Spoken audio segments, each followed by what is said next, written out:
Hey, it's Mark Lanier with your video thought for the day. All right, have you ever met a Ziphite?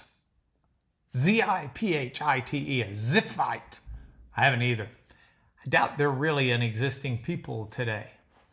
Ziphites were part of the story of David's life, however.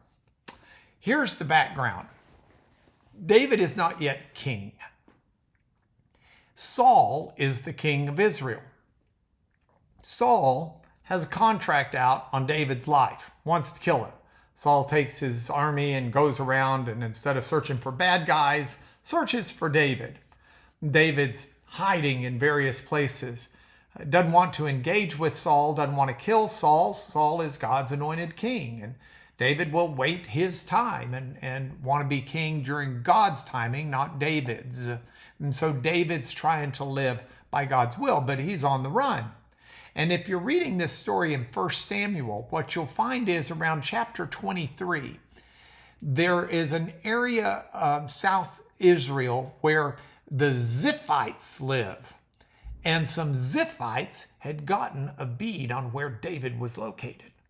So the Ziphites went to King Saul, who was at Gibeah, and they said, hey, David's hiding down here in the strongholds in Horesh on this hill, which is south of Jeshimon.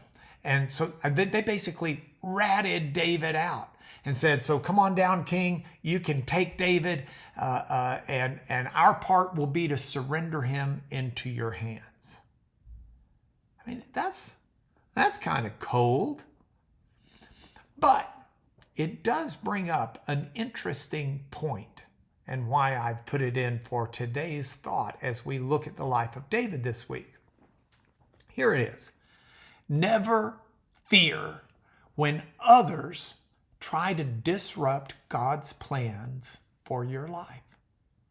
God is not easily thwarted by mere mortals.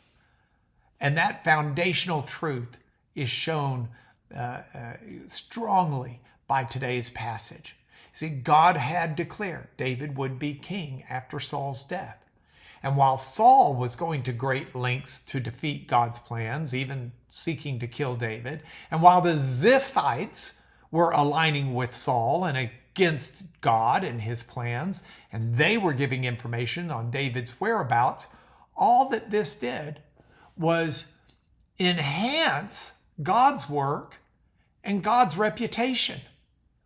It was out of these circumstances that David wrote Psalm 54. Which is an incredible psalm. This is a psalm where David says, oh God, save me by your name, by who you are. Vindicate me by your might. Hear my prayer, give ears to the words of my mouth. That psalm and that prayer has been used for thousands of years to people who are beset by bad circumstances and trouble.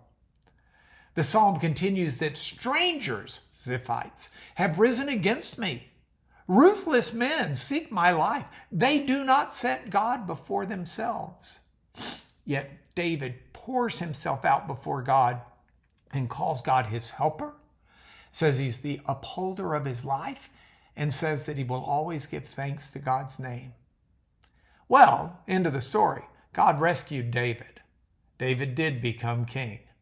And the Ziphites, they're nowhere to be found today. Something to think about. God's plans will succeed. That's why I've made this your video thought for today.